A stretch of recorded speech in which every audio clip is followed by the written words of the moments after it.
Yeah, the exclusion of the PSA came as results that we declared a dispute on the 11th of May. And after clearing a dispute, surprisingly, the next meeting of PSBC, when it was scheduled, it's not been served with any notice, which is contravention of the PSBC constitution. And we understand that that was the arrangement between employer and those unions that they must exclude us.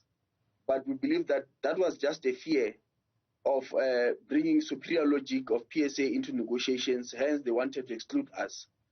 But we are not deterred, because after clearing a dispute, we went into conciliation on the 3rd of June.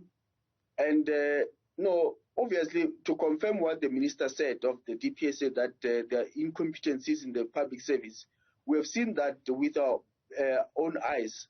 When the negotiators and the employer came empty-handed, nothing to say to us. All what they came is to request 10 days postponement so that they can state why there's no jurisdiction. And the basis for no jurisdiction is that they believe PSA has prematurely declared the dispute. You can see the lack of understanding and knowledge from the negotiators of the state, because we even wanted to attempt that, look, forget your jurisdictional matters. Let's talk about what is it that can resolve the impasse, because whether jurisdiction or strike, end of the day, what is going to resolve the whole issue is when we can talk. But to show that they don't have nothing to say, they kept quiet. So our 30 days since we launched a dispute since the 11th of May ends this Friday. And when this Friday comes, we have got no choice. We have to ballot our members. And once the members say to us that they are willing and ready to go to the union building, you'll be aware that already the parliamentarians, the president has spoken for themselves. He has already raised a concern about the poverty that the parliamentarians are experiencing. So it's PSA now that must speak to all public servants, because we don't have a shop steward that can represent us in parliament.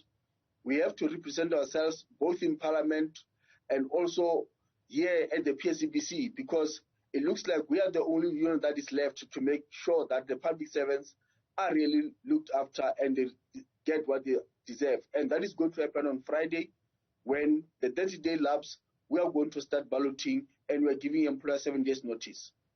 What happens then, Mr. Maleka, if other unions actually accept the offer that government is making to them? How does that bode for your negotiations ability and the way forward for workers?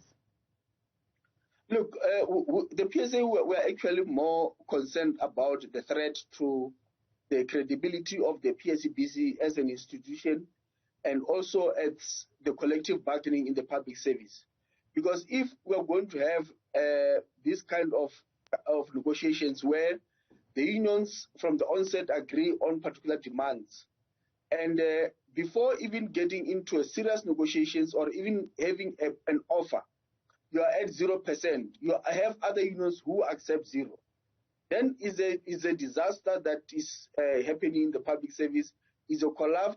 There's no need of collective bargaining if unions can accept 0%, because what they can accept right now is nothing but 0%, because the 1.5 that we are talking about is already what the employees already have in terms of pay progression.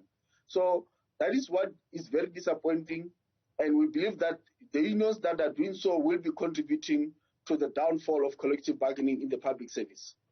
Why are unions in the public sector not working on one accord? Why are you not speaking with one voice? Yes, that is the challenge that we are faced with, that we don't believe that as unions where we are actually representing the aspiration of the workers. Because if you are representing the aspiration of the workers, you could have rejected the 1.5 from the onset, because it's not an offer.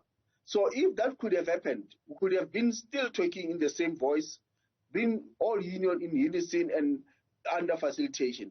But because we rejected what we don't believe is an offer, we've been chased away.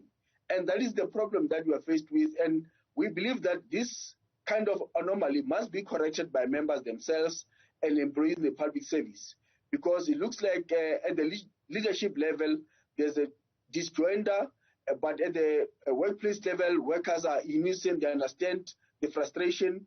And that's why even from our side, we get a lot of support, and including those who are not even members of PSA. That tells you that there's a disjoinder at the level of principals and at the table at the PSBC, where already people are excited by something that they already have. 30 days to the day that you launched the dispute takes us to Friday the 11th. Is there anything that can happen in the interim between now and then that can actually avert the strike? Yeah, obviously we have stated this for quite some time. That's why even Tammy, or last week on Thursday, we as the PSA made an attempt to speak to the employer. Said, look, forget your technicalities, forget whatever that you are saying. Let's talk about something that can resolve the dispute. Forget about you willing to prove that we don't have a dispute. There's no point of proving whether we have a dispute or not. The point is that there's no agreement on the table that is implemented. Until there's an agreement, we must talk. But if you've got this kind of incompetent negotiators who can't talk, then there is no way, there's no hope. We don't have hope anymore. We tried all means to find hope, but we can see that the employees out of depth, they don't know what to say to us. So we really, maybe there will be intervention somewhere else where maybe we can be called by the minister or the president to talk to them directly. Maybe we can find a solution. I'm going to have to let you go in just a moment, Mr. Maleka. But looking at the situation now, government has said 0% increase for public servants across the board, including ministers. Is there no other way that perhaps you can repackage your demands in such a way that you get perhaps other benefits that do not include a rise in pay, but an increase in benefits that will make the lives of the workers better and easier? Tammy, you'll agree with me that even the president stated correctly that the parliamentarians are not making the ends meet. So if that can happen to the parliamentarians who actually have more benefits like free electricity and others, you can imagine what is going to happen come 1 July with electricity of 50% hike. There is no other means other than to make sure that the public servants are put in a position where they can be able to afford, and that is in the form of an increase. All what we need to talk about right now is that how much would be something that we can live with, which is not something that we're looking for. But it cannot be 0%. We'll leave it at that for this afternoon, Mr. Reuben Maleka. Thank you very much for